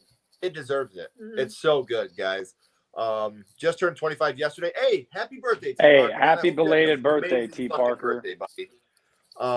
Let's hope Scream 5 will be the best birthday gift for us. That's my birthday gift. Happy birthday. I'm waiting to buy Slumber Party Massacre. Nathan collects physical media like a fucking hound dog. It's awesome. He sniffs it out. He gets it. Nathan is one of my favorite collectors. I wish he would start a channel just talking about his physical media because it would be awesome. Do it. Do it. No pillow fights at my sleepovers, but someone getting put through a table. We loved wrestling. Oh, Devon! I get it, man. Number 3, A Quiet Place Part 3. I agree with Nick. Part 2 was superior to the original. Bullshit. I unfortunately had a group behind me who wouldn't shut up for Part 3, so I'm watching that with Ken. Come on, buddy. Trust me. I'll keep people quiet for you. I'll be like, talking about WWF wrestling. I'll be like the big boss man. Cobb County, Georgia up in this bitch. Thank you. The Night House was a great film. Lots of twists, great imagery. Mm-hmm. I love a lot of the scenes where you see the ghost and it turned like, okay, gotta stop talking about it. Nick hasn't seen it. Karen Isn't Dead Yet. Awesome, fun, guys. I agree. Take out Evil Dies Tonight and The Pointless Chase with the Other Mental Patient. This would have been number 2 Halloween for me, probably. Yeah. Same. I I can't agree with that. Kills wasn't Nick's number 1. I think 2018 was perfect. Could have ended the franchise there, in my opinion. That baby's going to be the shit. Haha, literally. True that. See? Kind of punny tonight. I need to check out Slumber. I love the first movie, but wasn't sure about it. Dude, watch it. It has a lot of imagery that's going to remind you of the first one. And the comedy really, really lands, dude. Like, it's very fun. I'm not going to spoil this, but there's a scene where a dude is watching the girls having a slumber party, and he's playing with himself. And as he's watching the girls, he sees out the other window that there's another guy there, and he's like, that fucking creep. He's like, that fucking creep while he's sitting there playing with himself. Like, it's perfect. You guys, you gotta watch it. It's such a good movie. Welcome to Dudleyville, baby. I stepped out of the YouTube app, and when I came back, I got an ad for Scream. Let's go. I had the most fun with Halloween Kills, but that's not my number 1. Hey, what's up, buddy? Thanks for stopping by. So now we are up to number 2, and that would be the beautiful Ashley starting us off at number 2. Nick thought I was going to say him again. Yeah, who's actually the beautiful one, Kim? Yeah. Ashley. Yeah, Nick, you're fucking killing me. I'm the one that spoiled Karen Dies. Who's the real beautiful one?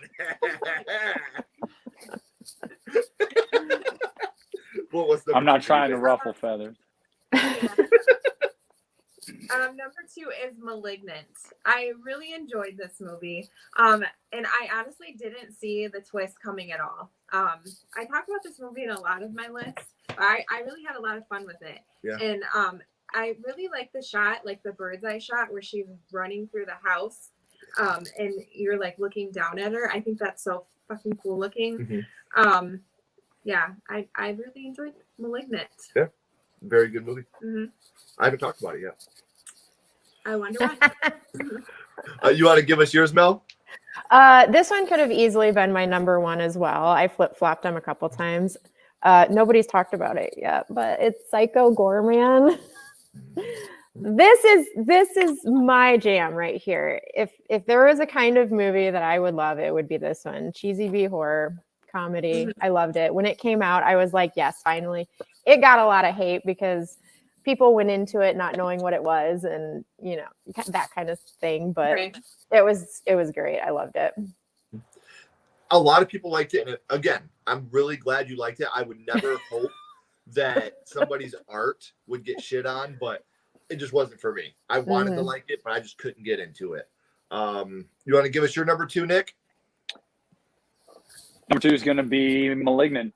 And, you know, this was a ride. The promotion of this movie made me think I was getting a supernatural, like, type movie. Like, it almost like, I don't even know what I was expecting, but it looked like typical James Wan, and they marketed the shit out of this thing because it totally threw me for a surprise. Like, halfway through the movie when the twist came, I was like, what the fuck is happening? And then it's just full-blown balls-to-the-wall slasher. And, man, it's so fun. And you're talking about that bird's eye shot and everything like that. And little things like that in every one of James Wan's movies just further continue to solidify to me that he's one of the greatest filmmakers of my lifetime. And this dude just consistently hits and doesn't miss. And he showed another side to himself, too, with his filmmaking chops with this movie. It wasn't your typical ghost story, and he still kicked ass. So, and they're actively discussing a follow-up to it. And I'm very, very happy about that because I think it made its budget back, like at the box office, surprisingly, with little to no marketing. But I guess it was a massive hit on HBO Max. So they're like, okay, we think we want to do a sequel. So I would love to see that. So yeah, Malignant is number 2. Awesome. We had to watch it on HBO Max because it wasn't shown at our local cinema. Yeah. So that was a bummer for us. Our local cinema didn't have it, and we were bummed because we were looking forward to Malignant very much. Mm-hmm. So much so that that's my number 2, Malignant. I did enjoy Malignant very much. Again, we're talking about the twist. I think the third act of this movie is fucking batshit crazy, and the cinematography alone was so phenomenal. It was so much fun. But yeah, it did get beat out by one movie that I thought was great, and there's a lot about Malignant to digest, and it's still so fairly new that I don't want to get into spoilers, but I don't think it ends the way that we thought it ends, if that makes any sense. Yeah. That's all I'm going to leave it at. I don't think the person is in control that we think is in control. Yeah. That's what I'm going to say to that point. I can see that. Yeah, so that would make it, that good would be for a sequel. the best way to make Yeah. a sequel, Yeah. So before we get to our number ones, we're going to catch up on the chat real quick. Where are we? I kind of feel like we might have the same number 1. I feel we probably do have the same number 1 because I know that we both love this movie so much. Yeah. Nathan says, my worst of the year was The Conjuring 3. My okay was Candyman, and my favorite is Halloween Kills. I didn't think The Conjuring was the worst, but I didn't have it on my list. So spoiler alert, that's not my number 1. But I liked it enough. I had fun with it, but I liked the trailer more than I liked the actual movie, if that makes any sense. Are you guys getting sick of Michael Myers being unmasked in every movie? I find that it's annoying. He looks 80. I can see it, but I do think his mask, though. his mask is It looks doper every awesome. time. Yeah, Yeah, his mask was killer in this one. Yeah. My number 1 would be the whole Fear Street trilogy. That was on a lot of our lists. Yep. Malignant should be number 1. Are you guys counting Ghostbusters Afterlife as a horror? No, I'm not. I think that Ghostbusters was a horror comedy. Ghostbusters Afterlife followed 2016, where I feel like it was comedy first and not horror. But I will say, Ghostbusters Afterlife was probably my second favorite movie of the year. Oh, I really enjoyed it. You talk about crying. I actually cried at this one. We were weeping in the cinema. I haven't seen it yet. I'm excited. Yeah. I literally did a... Oh, yeah. Me too. Yeah, great film. Great film. Absolutely. Can't recommend it enough. First Malignant sighting, and you got 3 of them. PG second Gorman was hilarious. Malignant is at Nick's number 1. Oh boy. Number 2, Evil Dies Tonight. I love kills. Yeah, the dialogue isn't the best, but it's Shakespeare compared to the Rob Zombie films. I'm in the minority, but I enjoyed the hospital sequence, and I'll defend that part. People that are picking apart the dialogue, and I'm with you. I don't think the dialogue's great. We're watching a slasher film, guys. We're not trying to watch a Academy Award winning film. Like, we're watching a slasher, and it did its job as a slasher film. Speak for yourself. Cheesy Mel B. Malignant should have been called Deterrent instead. Stay away from that garbage. Wow, Ali, I can't believe you didn't like it. Ghostbusters Afterlife. Some of y'all, some of y'all woke up and chose violence today. Malignant wasn't so bad it's good film for me. Wow, that's crazy to me. I get it. I respect it. James Wan is a horror trendsetter. He creates and revitalizes subgenres, masters them, and moves on to the next. That's a great way of putting it. Yep. Agreed. I'm not a big Marvel fan at all, but I wanted to check out the newest one, as you know, Ken, yes. And now I'm watching all the other live-action Spider-Man movies. And I don't know if you knew this, but Bruce Campbell had a cameo in all 3 of the original. The reason why is because Sam Raimi directed them, and Bruce Campbell is Sam Raimi's friend. And I don't know if you noticed this. Bruce Campbell defeated Spider-Man in the first live-action movie. He denied Peter Parker a chance into that theater. So Ash versus Spider-Man, and Ash beat that ass, son. Loved it. I'm not the biggest James Wan fan, but I did like Malignant, as did we. Love Saw Death Sentence. I'm a huge Dead Silence fan. Oh, yeah. I think that's my favorite one. Not a dry eye during Afterlife. Afterlife was awful. Really, Rob? You didn't like it? Oh, I thought it was so good. Number 1, Halloween Kills. Right by my house. I remember you told me that. That's awesome. Mm-hmm. Happy birthday, by the way. Thank you, buddy. I appreciate it. I've already mentioned my favorite of 2021 was The Tomorrow War. I love that movie.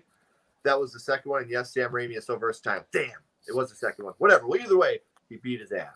But now, let's get into our number 1s. Now, Ashley is going to start us, but as always, I respectfully ask for the people that got in late, if you wouldn't mind, start at your honorable mentions and then go all the way down to your number 1 so the people that got here late can catch up on it. Okay. My 2 honorable mentions were Spiral and Wrong Turn. Number 10 was Don't Breathe 2. 9, Halloween Kills. 8, The Conjuring, The Devil Made Me Do It. 7, Quiet Place 2. What are you doing? Oh, I was like, why are you looking at me? I'm admiring your beauty. 6 is Willy's Wonderland. 5, Fear Street 94. 4, Fear Street 78. 3, Fear Street 66. 2 was Malignant, and number 1 was Antlers. Yes. I really enjoyed this movie. I thought that the Winnebago, Yeah. Wendigo. the Wendigo, yeah, is super creepy looking, and it terrified me. And I really felt for the boy. Yeah. He played that role really well. And you really do feel for him. And I thought it was a really great movie. Yeah, for sure. Mm-hmm. I'm really glad they went the Wendigo way with it too, because they could have taken that so many different ways. I thought they were going to go vampire, but that like last kill of the movie just like broke me for a second. Yeah, absolutely. 100%. Oh, That was awful, but yeah. necessary, I could see. Yeah. So you want to give us your honorable mentions all the way up to number 1, Mel? Yeah. So Black Friday and Censor were my honorable mentions. In 10, Werewolves Within. 9, Willy's Wonderland. 8, Fear Street Trilogy. 7, Antlers. 6, The Stylist. 5, A Quiet Place 2. 4, Jacob's Wife. 3, The Night House. 2, Psycho Gorman. And number 1 probably isn't going to be a surprise, but Malignant. I loved that movie. It was batshit crazy, and it surprised me all the way. Mm-hmm. Somebody said it was like The Matrix at the end, but I was like, I don't care. The end was awesome. Yeah, It was so good. it really Yeah. was. Great Unsurprising. list, Mel. Thank you so much. Thank for you. being part of this. Yeah. What about you, Nicholas? So I stood up because I wanted to join the physical media party for my number 1, but we'll go to 10 was Wrong Turn, 9 was Paranormal Activity Next of Kin, 8 was Spiral, 7 was Fear Street 1978, 6 was Fear Street 1994, 5 was A Quiet Place Part 2, 4 was The Conjuring, The Devil Made Me Do It, 3 was Halloween Kills, 2 was Malignant, and number 1, and I'm sure it's going to make Ken so happy. I'm sure he knows what it is already. Candyman. Oh. Candyman, by far and away. Look at that by far and away slipcover. my favorite horror film of 2021. I freaking loved this movie. From the moment I saw it in theaters, I thought that it was very similar to what Bernard Rose did with the original. It's a movie that's like, yes, it's a horror movie and technically like a slasher movie, but it's just like beautifully crafted, and the story is just told so well, and I feel like the acting is great. And you know, I get the sentiment that, you know, Ken was on my channel and we did an all-out discussion on this movie after it came out, so I totally understand his grievances with it. But I mean, I do think there are some tense moments in this movie, especially like the art, like the art show scene after hours when those two get killed. I thought that was actually pretty suspenseful and really well shot. But yeah, I do agree that I would have liked more Tony Todd. I can't lie. Mm-hmm. But I thought Yahya Abdul-Mateen did awesome. And for sure. The scene with him and Vanessa Williams, even though it's the only scene you get with her, is like some of the most powerful shit in a modern horror movie. And the body horror in this movie is disgusting. I mean, it's disgusting. Like, I have a weird thing about, I wouldn't even say I'm one of those people that has a phobia of it, but I hate all the holes. And like when he's got all the holes on his face and shit, I'm like, God, I want to vomit. But it's fantastic. I loved the movie so much. Man, the only Candyman movie I feel like that's really worth a damn after the original. Farewell to the Flesh is fun, but it's not very good. Day of the Dead is freaking awful. So yeah, Candyman is my number 1. I will say that I like Candyman 2021 more than I like Farewell to the Flesh and Day of the Dead, but I do like Farewell to the Flesh. I don't think that one's bad. Yeah, it's So- I fun. liked that yeah, one it's, too. it's not a bad movie at all. It's just, I feel like this was the first movie that felt like the original in the sense of a very well told story, taking itself very seriously. I don't know. I just was. I really loved it. I really miss the true romance and love that Tony Todd brought. Be My Victim, and like it's so heartbreaking at the end of the original Candyman when Helen gets away from him and she's leaving the pile, and he's like, "Come back to me!" Like that's all he wants is her. He's that's there's so Yeah, much. but I completely agree. But I will say one of the things in this movie that always stood out to me is one of the coolest things is when he is walking around the cop car and you're seeing the reflections in the windows changing as he's walking around the car, like basically about just generational trauma with different faces as he keeps walking. I thought that was so poignant and just like poetic. I loved it. I loved it. Nia DaCosta, she's going to do great things as a filmmaker, and I'm excited to see that. Yeah. I'm glad she's gonna dip her toes in Marvel, but we need to get Nia DaCosta back to horror. That's something that has to happen. So my list honorable mentions were Candyman 2021 and Halloween Kills. 10 Benny Loves You, 9 Spiral, 8 Dreamcatcher, 7 Willy's Wonderland, 6 Wrong Turn, 5 The Fear Street Trilogy, 4 Don't Breathe 2, 3 The Slumber Party Massacre, 2 Malignant, and number 1 Antlers. We this did the opposite of Halloween Kills for me. Antlers kept getting pushed back and it kept increasing my excitement for it, and it delivered so much when I watched it. You talk about the scene, and it very much reminds me of Dr. Sleep. Yes. One of the When you greatest have- horror movies of all time.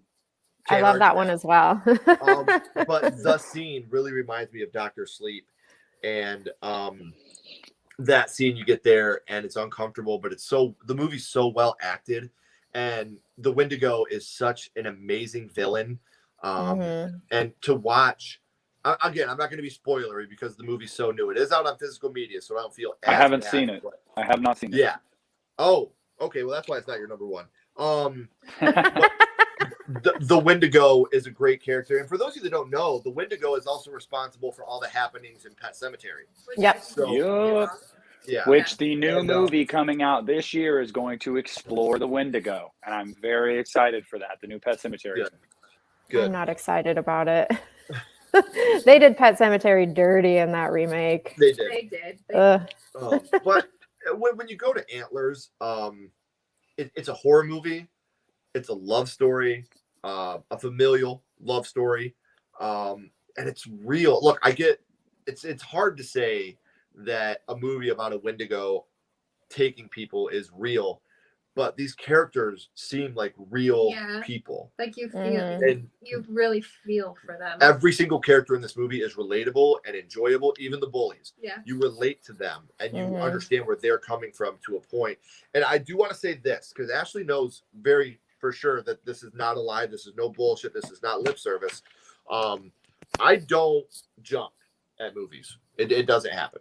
I'm not a guy that jumps a lot at movies. Unless I scream. Yeah, unless you scream next to me. But I will say that when it comes to Antlers, there was literally a part in the movie where I was like, "Oh God damn it!" And I was just like, "Holy shit, that scared the shit out of me." So usually that does not happen. But this movie really got under my skin at a couple different parts. And I'm like you, Nick. I'm not a huge body horror guy. The Fly is so hard for me to watch, even though it's such a beautiful movie. And this movie does have some really good looking body horror in it. So I can't recommend Antlers enough, guys. If you haven't seen it, I really hope that you guys can make it down and check it out and let us know. Like I said, hit me up on Instagram or Twitter, DM me, at me. Let me know what you think of Antlers, because I'm really excited to get everybody else's opinion on it. We're going to catch up on the chat real quick, and then I got a couple announcements before we go. This is me calling that you were going to say Antlers. I knew you were doing something when you were looking at me all weird. Went the Wendigo way. What a perfect combination of words.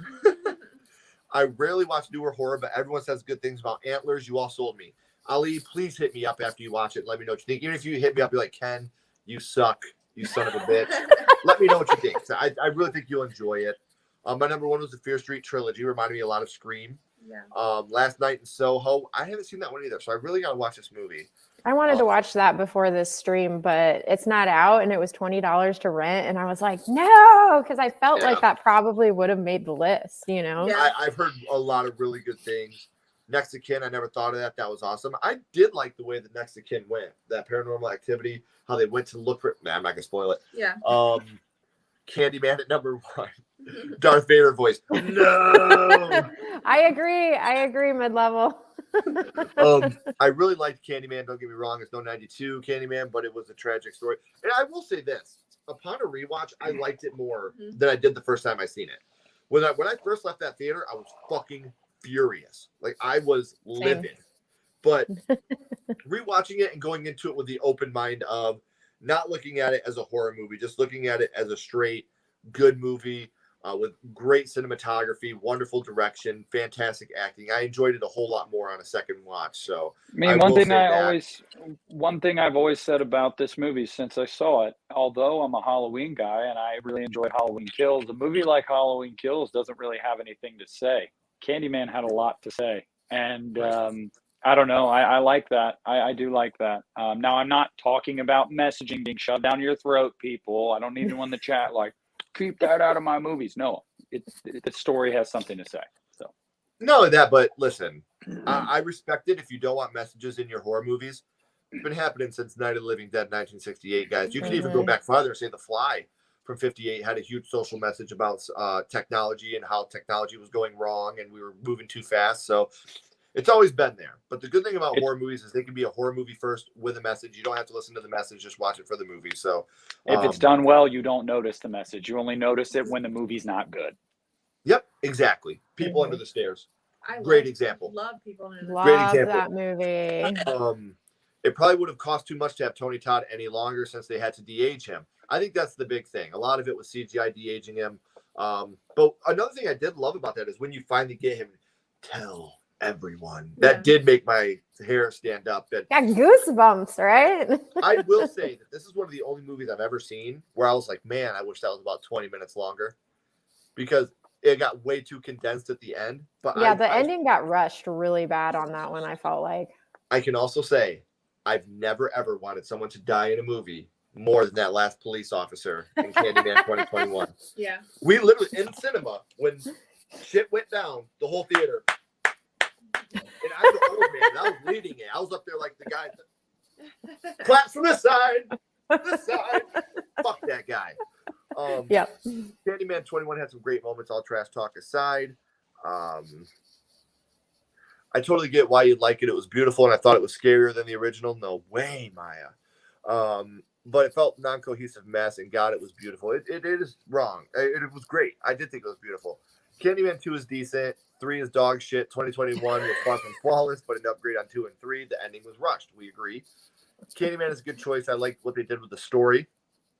And you know what? I got to say this. This keeps getting mentioned. The multiple Candyman doesn't bother me because we're in different parts of the country.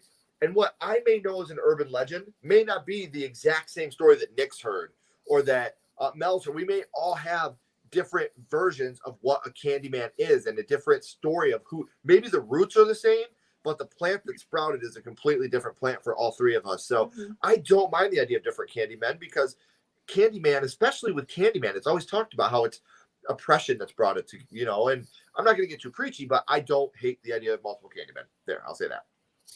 We just love Tony Todd so much. Yeah. Absolutely. I wanted to see Benny Loves You, but I hear there's a scene with a dead dog and it goes on for way too long. The thing is, with the dead dog scene, totally a puppet. It's not even close to being a realistic dead dog scene. Like, it actually plays for laughs. And I'm a huge dog guy. I like my dog more than my fucking kids. But the dog scene, it's done in a way that you know it's not real. You can tell it's a puppet. I wouldn't be worried about that, my friend. Gonna watch Candyman 2021 for the first time tonight. Please, at me, talk to me, let me know what you think. Let me know too, Cal. Yep.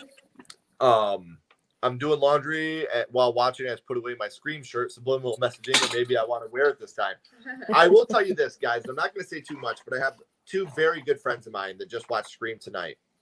And what they told me was Wes Craven would be proud. That's all they told me. I said, don't spoil anything. They said all they're going to say is the OGs were phenomenal. The new cast was phenomenal. And Wes Craven would be proud. The film is in good hands. So yeah, I spoke to somebody that saw it. Yeah, I spoke to somebody that saw it, and I just wanted to say, this isn't a spoiler because I want to put this to bed. Stu's not in the movie. Matthew Lillard is not in the movie, people. Like, I don't want people going in with their expectations like, oh my God, it's going to be Stu behind everything. He's not in the movie. But good. Someone does come back that wasn't announced. That's all I'll say. Good. I'm excited to see it. Me too. Yeah. Chelsea just messaged me. The cast, one of the best child actors of this generation, Jacob Tremblay, in one scene in Dr. Sleep. That's the scene I was talking about. Oh man. There's a scene in Antlers that is similar to that. Ken, what time is Monday stream? It is at 8:00 Eastern, 5:00 Pacific, and we will be talking about our most anticipated movies of 2022. Which there's a lot of them. I want to call this right now, guys. I just want to call it right now. Hocus Pocus 2 is going to be on her list. I'm just calling that right now. It's on mine too. And I'm going to say this. If you want to come on here and tell me Hocus Pocus isn't a horror movie, it's about witches that come to the present and try to kill kids. There's a zombie in it too. Yeah. It's horror, man. Total horror. Yeah, when you think about it, it's actually kind of fucked up. Like, really, that it's marketed as a kid's movie. It's like they want to kill these children. Like, Right. Yeah. I love it, So though. I do want to say, I'm sorry, I keep ruining it for you. Real quick before we go, I say this every time, and I'm not kidding. Candyman 2 has Tim's brother from Home Improvement. Remember Tim Allen's brother in Home Improvement? Like that, totally. He's in Candyman Part 2, and that makes me laugh every time. 2022 Scream 5 is not in my top 5. I'll tell you that much. It is not in my top 5 most anticipated. I'm here. Well, that gets you smoking crack, but you know, it's okay. Hocus Pocus is on my list as well. So, Yeah. a couple things we want to announce real quick. We do have that stream coming up on Monday. Also, we finally have gotten through the copyright issues. So, the next day, January 11th, our very first episode of Versus, where Ashley and I compare and contrast It from 1990 and It 2017 and 19, which we count as the same movie, will be released. We're very excited. And on February 14th, our second episode of Versus on My Bloody Valentine will be released. We're very excited about that as well. Nice. Yeah, we're very excited about these. And we got some pretty cool stuff coming up here soon. You're talking about the Night House. I'm very lucky. An actress from the Night House is going to be joining me on my first horror movie soon. So we're very excited about that. We got a lot of things coming down the pipeline that we're very excited that we can't wait to share with you guys. Before we go, we want to open the chat up. If anybody has any questions for Nick or any of us, I always put Nick in there because he's going to be pulling out here soon. So while we're waiting, Nick, what do you got coming up on your channel? Well, right before we started recording tonight, I recorded something that I'm going to cut and drop tomorrow. Something that I got for Christmas. I was going to buy it myself if I didn't get it, but thank the good Lord I got it as a gift. I dug into this bad boy, and I'm excited to upload that tomorrow because this thing is fucking sexual. Also, Monday, I've got the stream with Justin and JDev. JDev's going to be on the channel. We're going to be talking about Scream and like all the movies leading up to Scream. And then on the You Need a Horror podcast on Christian Hannah Horror's channel, next weekend, we are going to be doing a Scream 5 discussion on the podcast. So I'm excited for that. Can't go see Scream Thursday night because although I would go see it by myself, as I told you guys, my wife won't let me. She says she has to see it with me, so we're going Friday night as soon as I get off work. I don't blame her. Technically, I wouldn't let him go either. I know. And, you know, there's some movies like Spider-Man. She was like, I don't care, even though I'm not going to get spoiled, but she loves the older Spider-Man movies. But like there's certain movies she's like, I don't care. No Time to Die. She was like, have at it. I hate James Bond. I'm like, cool. But this one, nope. Got to see it with her. So but that's what I got coming up. Okay. What about you, Mel? You got anything coming up the pipeline you can talk to us about? Well, my next video is going to be my most anticipated of 2022 as well. Awesome. And then I was going to follow that with my most anticipated physical releases because they're not going to be the same. They release old movies and stuff like that. So those are the next videos. I don't normally do like top 10 lists or anything like that. So that's a new thing that I'm trying out this year and just see if people like it. I'm calling them my hit lists. Oh yeah, that's cool as hell. Yeah. So that's what's coming up. And then, you know, my usual physical media pickups and whatnot. So check it out. Right. I can't wait to check it out. Yeah. And I do want to say something else I'm very happy and excited about. A lot of you know that James and Chelsea at Dead Meat are good friends of ours. They're taking a step away from Dead Meat for a while, and Zoran is taking over the kill counts here for a while. Next Wednesday, which will be the 12th, you can learn about Zoran's first horror movie on my channel. So to get you ready for him doing the kill counts on the Tremors franchise, make sure you check that out. Zoran is a fucking phenomenal guy, and the kill count is in great hands. I know we're all fans of the kill count. We're all friends of James and Chelsea, but it's time for them to get married and worry about some other things for a little bit. So I'm very proud of them. They got some really cool things coming up that you guys are going to really, really love and be really excited about. They can't really talk about them yet, but they're both super excited about it, but they needed this break to kind of focus on some of the other things they're working on. So again, we want to thank everybody. Let's catch up on the chat real quick, and then we'll let everybody get back to their kids and shit. I stopped trying to put him bed. I stopped trying to put him to bed, and I just put him in his crib, and I said bye, and he fell asleep. So Sometimes you just got to do that. Yeah. Right. I mean, you got to do it. He's over 2 now, so it's like at some point you're going to bed on your own, man. Yep. At some point, he's going to have a bed he can get out of, and then you're screwed. Yeah. Well, we know that one all too well. I am joining Wednesday. Yes, we'll be recording this episode on Wednesday. I'm so excited. Top 3 favorite non-horror films of 2021. I'm going to say Ghostbusters Afterlife, Spider-Man No Way Home, and I have to think of the third one because we don't watch a lot of non-horror movies. I know. What about you guys? Favorite non-horror movies of 2021? No Time to Die is number 1. Spider-Man No Way Home is number 2, which is crazy because you would think that would take number 1. And I honestly can't think of a third one. Yeah, non-horror. You know what? Okay, so I really loved Sing 2. It was freaking awesome. I took my daughter to see it, and we super enjoyed that movie. I'm gonna go Godzilla with versus Mortal Kong. Kombat. Godzilla versus Kong. Number 3, Godzilla versus Kong. For me, Mortal Kombat. I really liked the new Mortal Kombat a lot. Yeah. What about you, Mel? Oh my God. Right off the top of my head, I can't think of a single one right now. Right. Yeah, I mean, I've watched other movies. I don't know why. I've just been so focused on my favorite horrors. Right. right. My 6-year-old wants to see Scream. Do it. But let me put this disclaimer out there. Educate them first. Let them watch the first 3 Screams if they haven't already, and let them know, it's going to be loud. The first 4. Fuck, why did I say 3? I always take. Especially you're going to include 3 and not 4. Right. God. Not 4. Yeah, no. God. But make sure they watch the first 4. God, I'm so used to saying 3 because of all the years I said 3. But make sure that they're watching them. Let them know it's educate. I don't think there's ever too young to start on horror. But it's just like anything else. It's like sex. It's like drugs, drinking, education. That's the best part of the Scream movies, though, Ken, is that there's no nudity, there's no sex scenes. It's really just language and kills, and even the kills aren't that gratuitous. So it's like they're really, I agree. So yeah, just education.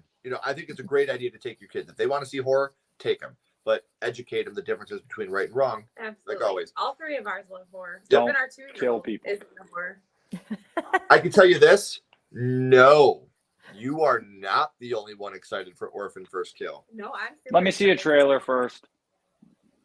See, I don't know. I will say that's been the hardest part of a lot of my most anticipated of 2022 is title only. Yeah. I mean, I think that the unknown kind of makes it, Yeah. especially on a certain one. I just want to see how they're going to handle the whole age of Isabel Furman. Like, that's what I mean. Like, that's why I want to see a trailer. I want to see how this looks. Because, like, when they announced she was coming back, I'm like, what? I don't know how you're going to do this. So, as soon as I see a trailer, but Jurassic World Dominion is going to kick ass. I'm stoked for that movie. Yeah. Oh, God, yeah. I'm so excited for Scream. This will be the first Scream I'm able to see in theaters, really showing my age. Yeah, it's Tremors is a comfort movie for me. Us too.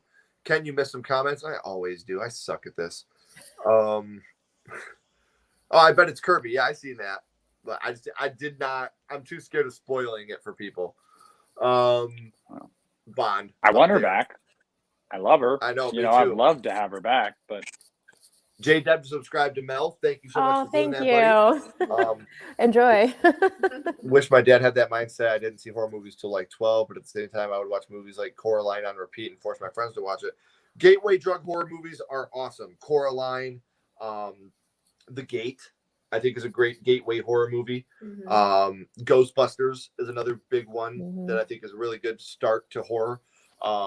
So I want to thank everybody for coming out like always. What were you gonna say, Nick?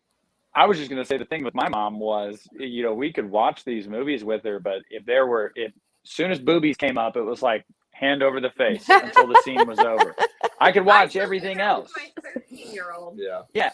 But that's the only thing we weren't allowed to watch. She'd like cover your face until it was done. Yeah. My mom would just be like, don't watch, but then she wouldn't do anything to stop anybody from watching. Right. It's I'd be like, oh, boom. okay. That's gross, Mom. I won't watch. Yeah, that's disgusting. My biggest thing is like you can watch it, but you're not going to be in my bed tonight. Yeah. Wait, are you talking about me and the boobies? Yes. And you can see boobies, but you're not coming to my bed tonight, okay? Exactly. That's all the boobies you're getting. Fair Just enough. Like always, I do want to say it's been an honor to work with you again, Mel. And Yes, Nick, absolutely. It's been long overdue, my friend. I'm so glad I got the chance to hang out with you again, buddy. And just like always, guys, anytime that we want to work together, I love working with both of you. I know we'll be working it together again in the future. A couple more chats before we let everybody sign off. We got The Last Duel and Pig were some of my favorite non-horror films this year. I did not see either one of those. Yes. Scream 2 is my first horror film. Very nice. Can't go wrong there. One thing I don't like about the Scream franchise is the lack of nudity. I would have liked to have seen the fat kid from It's classy. Stand By Me. It's classy, J-Dev. What's his real name? Why can't I think of his name? Jason. No, not that. The fat kid from Stand By Me. Oh, my God. God, he was in Scream 2. He was singing on the table to her. Yeah. Jerry O'Connell. Yeah. I could have used some Jerry O'Connell ass too. They should have just had him naked on that thing. That would have been dope. That Scream 2 would have been better than Scream 1, J-Dab. Maya says, also speaking of Scream, my cousin and I marathoned the series the other day, her first time watching them to get prepared for the new one, and she liked them. She's so critical, and I was so happy. That's awesome. I really hope that she comes into this one with you and really enjoys it. Is she going to see that one with you, Maya? Is that one that she's going to be, are you taking her to the theater to see it? Because I heard Canada canceled the Scream premiere. Is that true? Or has anybody else heard that? Yeah, the red carpet premiere has been canned. Yes. Okay. That sucks. Great stream, everyone. Mika, thank you. I hope you had an amazing time tonight. It means a lot to us. John was ahead of us all.